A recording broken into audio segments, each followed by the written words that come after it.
Okay, polynomial functions.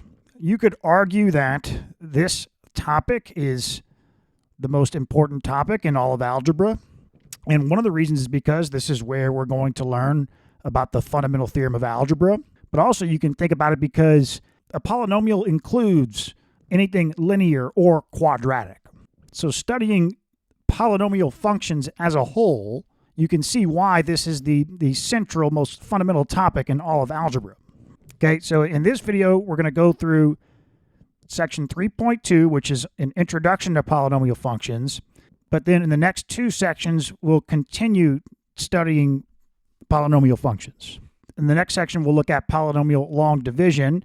And then in section 3.4, zeros of polynomials, that's where we get into the fundamental theorem of algebra. Okay, now just remember, in chapter 1, we studied how to solve polynomial equations. Okay, but now we're looking at the polynomial function. F of x is equal to a polynomial. So what do polynomials look like graphically? How do they behave? What are the features of the graph? How are polynomials used to model real-life phenomena? Okay, we're going to start by seeing how to determine the end behavior of a polynomial function. Okay, a solar oven is to be made from an open box with reflective sides. Each box is made from a 30-inch by 24-inch rectangular sheet of aluminum with squares of length x in inches removed from each corner. Then the flaps are folded up to form an open box. So yeah, you have this sheet of aluminum and the corners are cut out, corners are cut out. You know the size of the aluminum sheet, 24 inches by, this entire length is 24 inches. This entire length is 30 inches. And you cut out these square corners, and it says you can come up with an equation for the volume of the box as a function of the size of the square corners. And the result is a polynomial equation as a function of the variable x, where x can be between 0 and 12 because it doesn't make sense, right, if x is negative, but it also doesn't make sense if x is greater than 12 because the side lengths are, one of the sides is 24 inches long. Okay, so when we think about polynomial equation, what's being referred to is, it's like, okay, we know what a polynomial is. It's constants. It's like a summation of, you have a coefficient multiplying an x term that's to a positive integer power, or to the 0 power, which is just a constant. That's what a polynomial is, and so that's a polynomial function is a function of with those kinds of terms. But if the order of the polynomial is just 1, then it's a linear function. If it's just 2, then it's a quadratic function. But if it's greater than 2, that's what we're referring to as polynomial functions. It's a function made up of a polynomial with order greater than 2. However, you can see, though, by the definition of polynomial, by definition, linear functions are polynomial functions. A constant function is a polynomial function. So this is f of x is equal to 3. That's a polynomial function with, of order 0. A quadratic function is by definition a polynomial function. Okay, but so they graph this, and here's the graph of the polynomial, and you can see how to maximize the volume. What value of x do you choose? Okay, so here's the official definition of a polynomial function. It says let n be a whole number and a sub n minus 1, a sub n minus 2, all the way to a sub 0 be real numbers, where a sub n is not equal to 0, then a function defined by, so f of x is equal to a sub n x to the n plus a sub n minus 1 x to the n minus 1 plus a sub n minus 2 x to the n minus 2, all the way down to, so you're going n minus 1, n minus 2, all the way till you get to, like, x to the first is n minus 1, right? X to the 0 is n minus n. So this is a polynomial function of degree n. Notice a whole number means that the n can be 0. Okay, so you can have a polynomial of degree 0 and a polynomial function. That's like f of x is equal to 3. That's a polynomial of degree 0. But like, by definition, a sub n can't be 0, because then you can't say that it's a polynomial of degree n, because if a sub n is 0, then you don't have that x to the n term. So all this is doing is just saying a polynomial function is f of x is equal to a polynomial, right? The x's are not going to have any negative powers. Anything less than 0 won't be the case. And then these coefficients in front of the x's are real numbers. Then you have a polynomial. And so you can see included in this is a linear function and quadratic function, because a linear function is a polynomial of degree n, polynomial function of degree n, and a quadratic function is a polynomial function of degree 2. But again, in just casual conversation, what you do is you refer to, when you say polynomial function, you're referring to any polynomial function other than a quadratic or linear function. Because if you're referring to one of those, you would just say linear or quadratic. Okay, so coefficients of a polynomial function are real numbers, and the components, or the exponents on x, must be whole numbers. Remember, a whole number includes 0. So you see, oh yeah, I'm sorry, and also the exponents on the x's are integers as well. So this is not a polynomial function. This is x to the 1/2, and then here the coefficient is not real, so that's not included in a polynomial function. Here's x to the -1.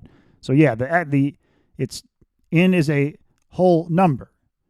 Whole numbers are under the category of integers, but whole numbers don't include the negative integers. Okay, so yeah, it says we're already familiar with the constant function, the linear function, and the quadratic function. Those are polynomial functions. And here's a graph of a constant function, linear function, and a quadratic. Okay, the domain of a polynomial function is all real numbers. Furthermore, the graph of a polynomial function is both continuous and smooth. Informally, a continuous function can be drawn without lifting the pencil from the paper. A smooth function has no sharp corners or points. Okay, yeah, we really learn about the meaning of continuous and smooth in detail in calculus, but they're giving you an informal introduction to these concepts. And so, yeah, I mean, that's a really good informal definition of continuous, that you can anywhere you can draw a function without having to pick up your pen off the page, it's continuous. That means it's continuous. Now, we can start with, though, so it says the domain of a polynomial function is all real numbers. Yeah, we know that you can plug in any number from -infinity to infinity into a polynomial, and you're going to get a value out, no matter what. But like, for example, 1 over x, you can't do that. You can't plug in 0, then you're not going to get an output, right? But it gives an example here. Here's a function that's not continuous, but it's got an arrow pointing to the left here and to the right, so you can plug in any value going off to positive infinity or negative infinity and get something out. But then you're coming through here and you get here, and you have to stop, pick up your pen, and continue over here. So it's not continuous here. It's continuous everywhere else, but not here.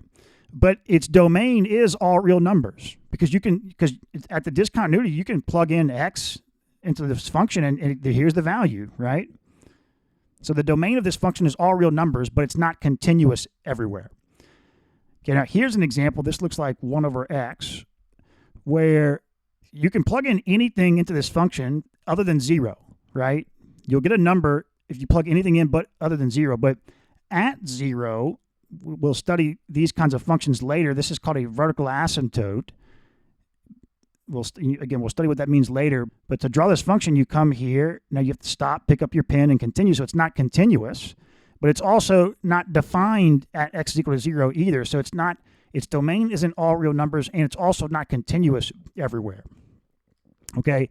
And so, yeah, a polynomial its domain is all real numbers, and it's also, you could start at -infinity and draw all the way to positive infinity, and you'll never have to pick up your pen off the page. So it's continuous everywhere. All right? But even more than that, it's also smooth everywhere. What does that mean, smooth? Well, we really get into the precise definition of smooth in calculus. Same thing with continuous. We study continuity in calculus as well, but smooth you can think about it has to do with derivatives, differentiability.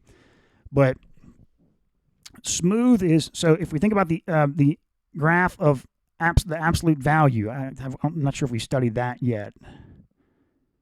I don't think we've looked at that yet either. But yeah, absolute value is going to look like, y is equal to absolute value of x is going to look like this. And at the origin, it's got this sharp point. And like x to the 1/3 is going to look like this at 0. But you can plug in x is equal to 0 into the absolute value and get a number. You can plug in x to the 1/3 can be 0 and you get a value, right? So if you notice, these curves are continuous. I can draw this curve and not pick my pen up off the page. But so it's continuous and its domain is all real numbers. However, it's still a sharp point. It's not, you see how this is smooth everywhere? So a polynomial it's continuous and everywhere. Its domain is all real numbers, but then going from negative infinity to infinity, when you draw it, it's also smooth everywhere. You don't do anything like that. Okay.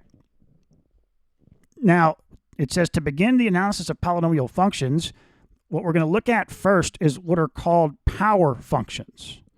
Okay, and you can see what this is. It's just a times x to the n power.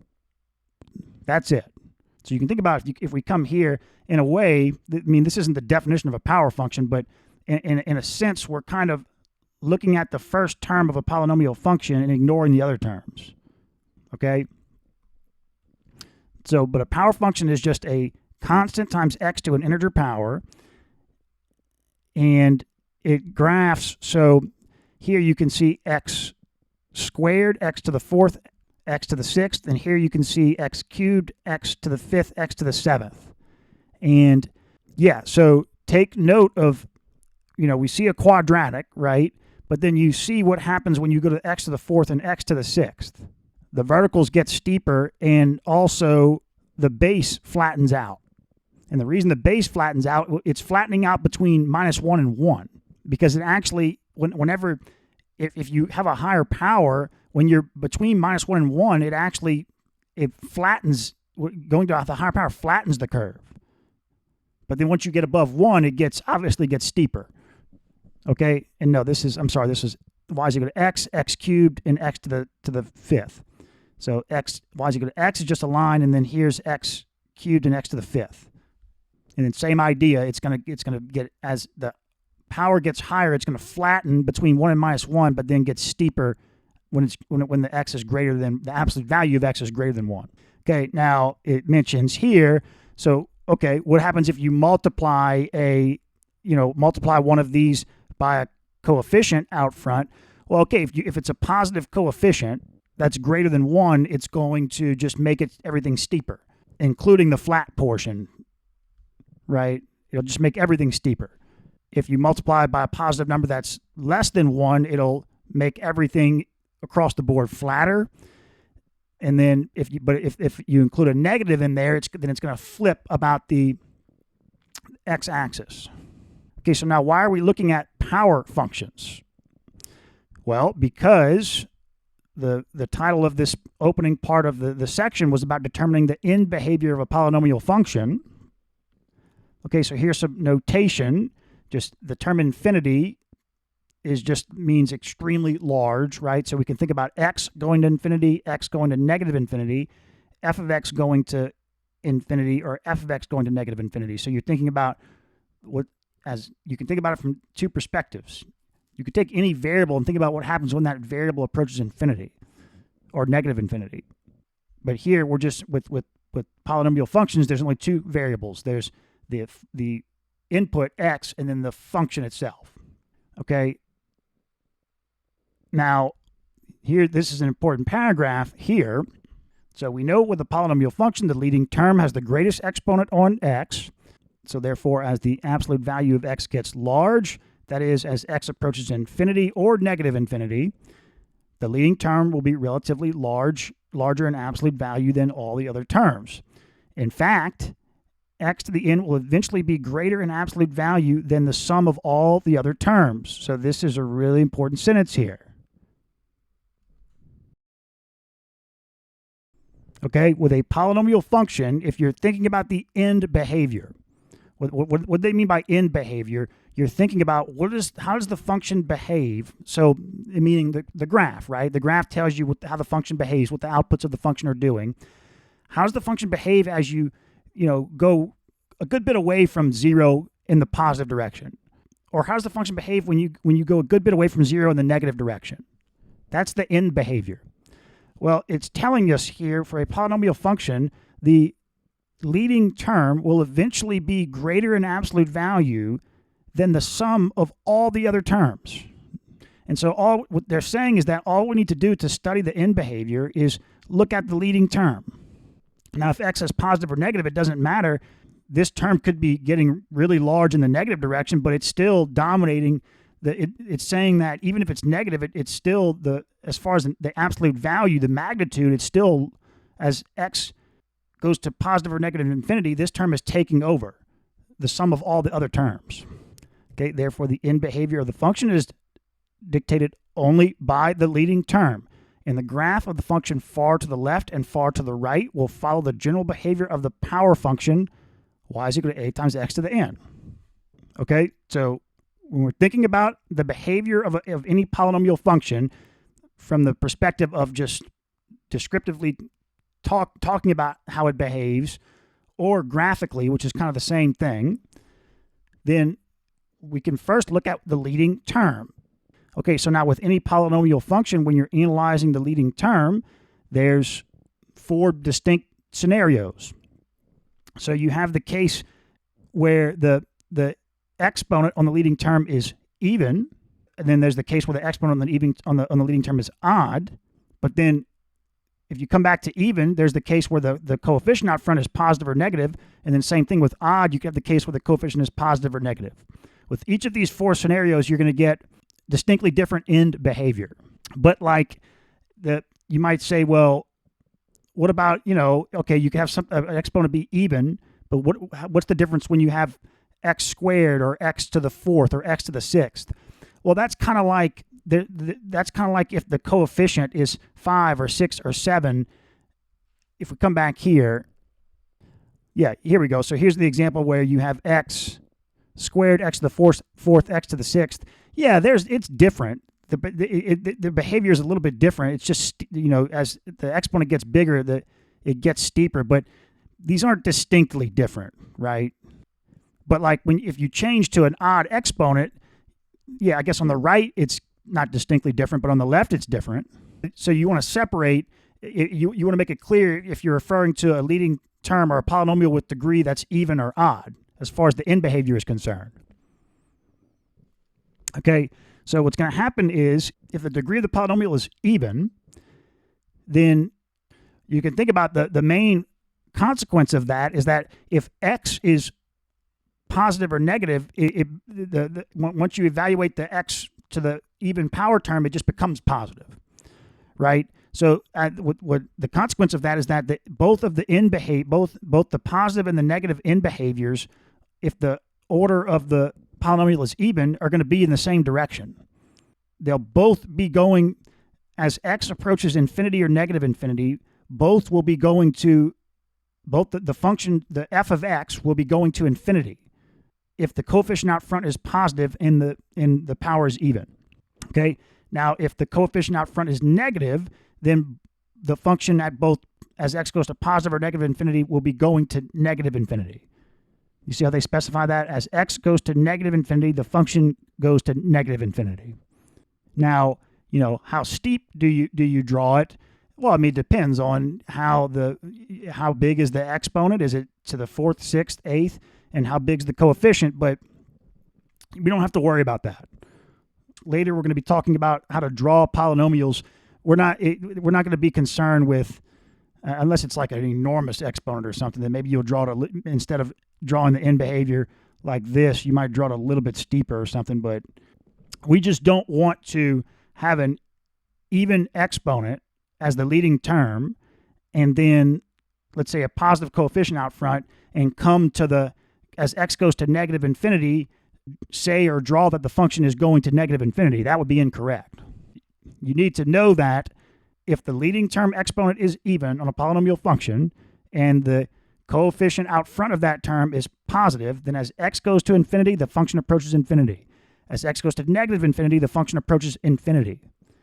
And if the exponent on the leading term is even, but the coefficient out front is negative, then as x goes to infinity, the function goes to negative infinity. As x goes to negative infinity, the function goes to negative infinity. That's what you need to know.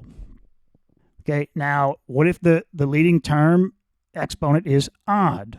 Well, in that case, then as x goes to infinity, since the leading term for this term of the polynomial takes over, right? We're talking about right now. We're talking about a polynomial function. We're not talking about power terms anymore. We're talking about a polynomial function. As x goes to infinity, this leading term takes over, and if the exponent is odd, then as x goes to infinity, at positive infinity, so if x is positive, then you just get a positive output on the function. So the function goes to positive infinity.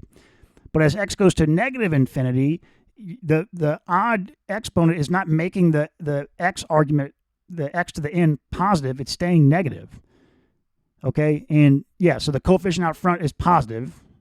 So in that case, the function is going to negative infinity. Now, if the coefficient out front is negative, it just flips this, because now instead of going to positive infinity, you're going to be going to, it's going to make that positive term negative, and then going to negative infinity, it's going to make that negative term positive, right?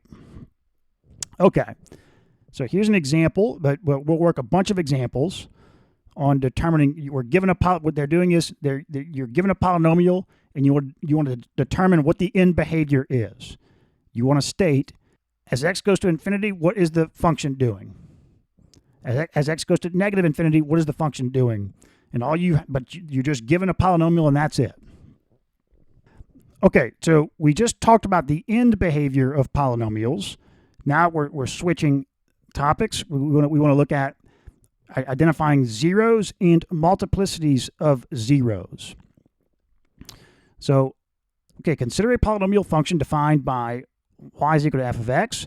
The values of x in the domain of the polynomial for which f of x is equal to 0 are called the zeros of the function. These are the real solutions or roots of the equation f of x is equal to 0 and correspond to the x-intercepts of the graph y is equal to f of x. Okay, so yeah, what they're saying here is that we can take any polynomial function and set it equal to 0 and then solve for the values of x that satisfy that equation, which we know how to solve polynomial equations from chapter 1. Okay, and so the solutions that you get from solving this equation are called the zeros of the function, the zeros of any function. Okay, now we also know this to be that this is the x-intercepts, right? It's where y is equal to 0. So these are also the x-intercepts. It says these are the real solutions or roots of the equation f of x is equal to 0. So yeah, this is a little confusing because, you know, we could do this and get some imaginary solutions, which in that case, the imaginary solutions aren't x-intercepts. And so, you know, in 2 sections from now, the textbook uses the term imaginary zeros of a polynomial. So, but here they're just referring to the real solutions. So if a real zero, a real solution to fx equal to 0, that's going to be an x-intercept. Okay, and then these are the term. I think this is the first time we've seen the term roots. This term roots is, you know, it's most associated with the zeros of a polynomial. Now I think they'll use this term for the solutions to other equations, maybe zeros of other functions. But, you know, most commonly the term roots is you're talking about the zeros of a polynomial. And you can think about real roots or imaginary roots. And again, a real root is going to be an x-intercept of the graph of the function. An imaginary root will not be an x-intercept. Okay, so that's how you identify the zeros of a polynomial. You just solve, you set the function equal to 0 and solve for x. And again, we know how to do this from chapter 1. We know how to solve polynomial equations. Okay, so here's an example of finding the zeros of a polynomial equation. And we're going to work a bunch of examples. So remember how you solve a polynomial equation. You bring everything to one side and have the other side equal 0, which is not, with a polynomial function, it's already set up for you that way. So you just set fx equal to 0, then you factor, and then use the zero product property. You want to be careful with dividing both sides by something to simplify, because then you could end up having missing solutions. And not even just dividing both sides, but just not doing the official procedure of bringing everything to one side and factoring, you could have missing solutions. So like if we had x cubed is equal to 8. Oh, okay, we'll take the cube root of both sides. Okay, yeah, that's one solution, but the way you want to do this, though, this is a polynomial equation. X cubed minus 8 is equal to 0. Factor this, the difference of two cubes, and you'll get. So I think not doing it the initial way, we missed the imaginary solutions. But like if you had, let's see, x to the 4th is equal to 8x, and you divide both sides by x, x cubed is equal to 8. I mean, that's fine, but one of the solutions is 0 to the original equation. Right? If you plug in x is equal to 0, you get 0 is equal to 0. That's correct. So by dividing both sides by x, we eliminated the x is equal to 0, because you can't divide by 0. So with a polynomial equation, you want to bring everything to one side with the other side equal to 0, then factor and use the zero product property. Okay, so again, we're going to work a bunch of examples. It says, so in the example 3, which was this function here, they were finding the zeros of this function. So they factored this and got this. Okay, and so you can see you set this equal to 0 and solve, you get x is equal to 0 and x is equal to 4, are the two roots of this polynomial. Okay, but it says, notice that the factor x minus 4 appears to the second power. Therefore, we say that the corresponding 0, which is x is equal to 4, has a multiplicity of 2. In general, we say that if a polynomial function has any factor, x minus any, whatever, c could be 0, that appears exactly k times, then c is a 0 of multiplicity k. Yeah, they're saying c here because like 4 is the 0. Right, the zero product property, you'd set fx equals 0, and so 4 is a 0. So c is the 0 here. But if x minus c is to the first power, second power, third power, whatever, then whatever power it's to is that you call that the multiplicity of that 0. So for example, if we look here, this is x is equal. This is already factored. This polynomial is factored, so you want to solve for the zeros, right? You set the function equal to 0, do the zero product property, so x is equal to 0 is one of the zeros, x is equal to 2 is another, x is equal to minus 4.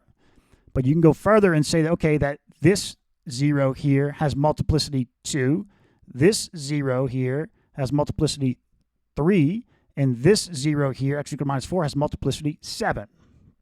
That's another way you can classify the zeros of a polynomial, or the roots of a polynomial. Okay, so the graph of a polynomial function behaves in the following manner based on the multiplicity of the zeros. Okay, so we know that these zeros, at least if we're talking about real zeros, if you have a real 0 of a polynomial, we know it's going to be an x-intercept. Okay, but now if we look at what the multiplicity of the real 0 is, we can learn something else about what the graph is going to do at that x-intercept. So if the multiplicity is odd, then it's going to, so here's the x-axis, it's going to cross the x-axis. If the multiplicity is even, it's going to just touch the x-axis and then go back.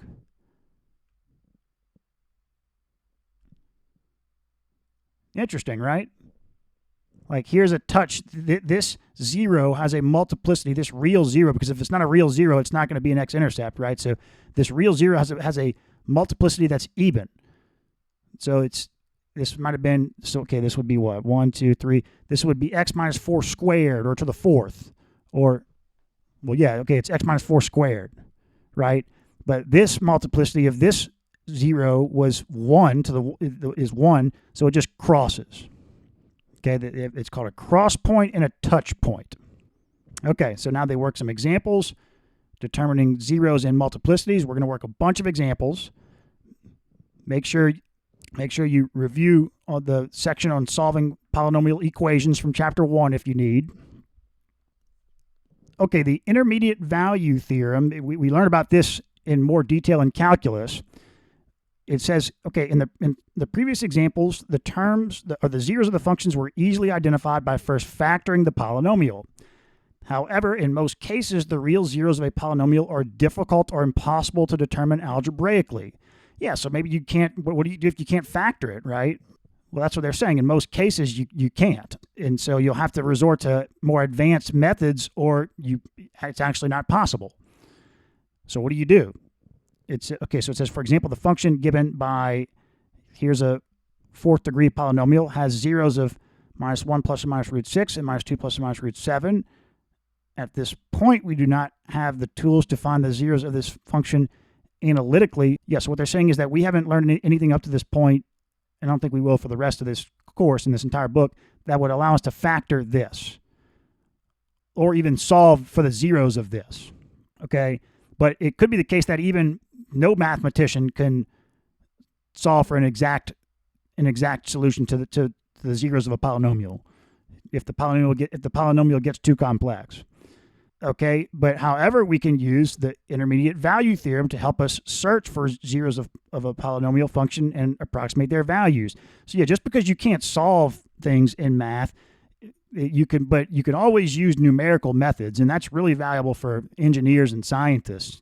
You can get really accurate answers, and so what they're saying is, so the intermediate value theorem is telling you that if f is a polynomial function, for a is less than b, if you have f of a and f of b have opposite signs, then the function has at least one 0 on the interval from a to b.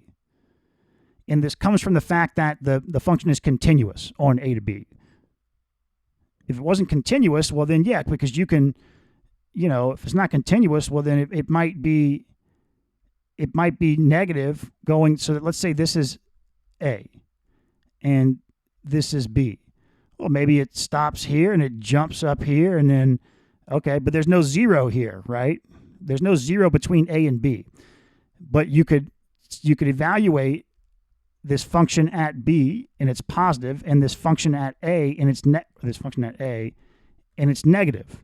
But since it's not continuous, it doesn't necessarily have to have a 0. But the intermediate value theorem is saying that if the function is continuous, which a polynomial function is continuous everywhere, so you have some interval from a to b, okay, and you plug in the function at a and it's negative or positive, and you plug in the function at b and it's just the opposite sign of what you had at a, then you know there must be at least one 0 between a and b.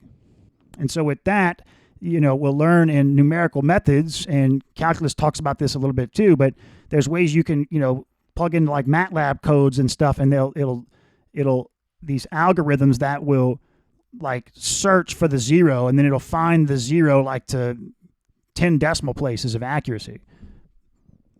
However, it's not what they're saying though, it's not the mathematically exact solution. Even though you got it correct to 10 decimal places, you can have it correct to 50 decimal places, it's still not the exact mathematical solution. That's what they're saying, that when they say it's impossible to determine algebraically, that's what they're talking about. This is exact, right? Even though I guess root 6 is irrational, I think it's irrational, but still, root 6, that's the exact answer. If you did this with a computer and got it correct to 10 decimal places, it wouldn't give you -1 plus or minus root 6, it'd give you some decimal with like 10 decimal places. Okay. Now, okay, now the sketch of a polynomial function, right? So we know how to sketch linear functions. We know how to sketch quadratic functions, the parabola with the vertex and the axis of symmetry and all that. How do you sketch a polynomial function? Well, okay, if we think about what we've learned so far in this video, we know how we can, so we could determine the end behavior. And so we could start by kind of coming out to away from 0, and if as x goes to infinity, the function goes to positive infinity, kind of doing like this. And same idea, you know, if as x goes to negative infinity, if the function goes to negative infinity, kind of do like that. Okay, and we know also we can get the x-intercepts and plot the x-intercepts. So maybe you'd want to plot the x-intercepts first and then draw these arrows, right? So if you had an x-intercept here and here and then here, and then as x went to infinity, the function goes to infinity. These are the only x-intercepts. Then maybe you kind of want to put the arrow here because you're going to be doing this, right? And if as x goes to negative infinity, the function goes to negative infinity, you're not going to put the arrow here. You'll put it kind of right here. And again, this is not an exact sketch. You're not going to be thinking about, oh, well, how steep is it going to be going to positive or negative infinity? Is it the polynomial to the 6th power, the 7th power? Is the coefficient out front? How big is the coefficient? No, we're not doing anything. It's not that exact. Okay, but also with the multiplicity, though, of the zeros, we'll know if so here, if the multiplicity is even, then we'll know we'll be doing this. If it's odd, we know we'll be doing this. And same idea over here. Okay, but we can also think about, they're talking about here, the idea of a turning point. And all they're saying here is that this is not, I don't know, this isn't really a mathematical proof of turning points, kind of like we found the zeros mathematically, and we found the multiplicity mathematically. Turning points, we're going to look at how to get these mathematically in calculus, but here they're just using this is kind of just common sense. So if we had a 0 here, okay, and a 0 here and a 0 here, and then we know that the function is going to positive infinity as x goes to infinity, and let's say negative infinity over here. Okay, now we know the multiplicity too of these. So let's say the multiplicity is odd here, and even here. So since we know it's even, we know it's going to kiss the graph here. Oh, and we also could find the y-intercept too. We could set x equal to 0 and solve for y as well. So maybe this is a y-intercept or something. Okay, but let's say there is, it looks like, yeah, let's say there is no, let's say the y-intercept is at the origin. There is no y-intercept except at the origin, okay? Now, if we know the multiplicity is even here, so we know it's going to do this, right? Well, if we know that this is an x-intercept, the function has to pass through here, well, then it's going to have to turn around and go back, right? So we know it has to have a turning point here. And same idea, if this passes through the graph here, we know it's going to have to eventually get to 0, it's going to have to turn around. Now, this is not the best, you know, this looks like this doesn't look right, but that's the idea. You're using common sense because you know the end behavior, you know where the x-intercepts are, you know where the y-intercepts are, and you know the multiplicity of the x-intercepts. You can use common sense to tell you, well, the graph must turn around somewhere around here, okay? And this, you'll see once we work example problems, you'll see this is really intuitive. But it says, so the number of turning points of a polynomial function, let f represent a polynomial function of degree n, then the graph f has at most n minus 1 turning points. So yeah, if you have a polynomial of degree 5, let's say, then there's going to be at most 4 turning points. Now notice that I said at most, okay? It notes that doesn't mean if you have a polynomial of degree 5 that it's going to have 4 turning points. No, it could have less than that. it's just going to have at most 4. Okay, so we can look at this example here. The end behavior goes at x going to positive and negative infinity goes to positive infinity, and there's only one y-intercept at the origin. That's also an x-intercept. The multiplicity of the x-intercept at the origin is odd, and the one at 2 is even. So you come down here, since this is even, it kisses the graph and goes back. Well, you know, since it has to get to x is equal to 0, the x-intercept, it's at x is equal to 0, and there's no y-intercept in here, well, it has to turn around and to go through that x, right? Now, you know that there's coming down here, you know that there's an x-intercept at -2, so it has to turn around and go up here. This is an odd multiplicity, so it just keeps going. Okay, and so yeah, we're going to graph a bunch of polynomials, and here's the general procedure. What we're going to do is we're going to first look at what the end behavior is. Then we're going to find the y-intercepts. Then we're going to find the x-intercepts, the roots, specifically the real roots. Then we're going to find the real roots, which are the x-intercepts and their multiplicities. Then when we go to the plot, we'll plot the x and the y-intercepts, and you can plot the end behavior too, but you know, this is all personal preference, how you want to go about doing this. You'll get a feel for this as we work examples. But then also we want to take into account if there's any symmetry, so we can check if the function is an even function or an odd function. If the polynomial is even or odd, then that will be helpful for graphing. Okay, so here they work some examples, but we're going to work a bunch of example problems. Okay.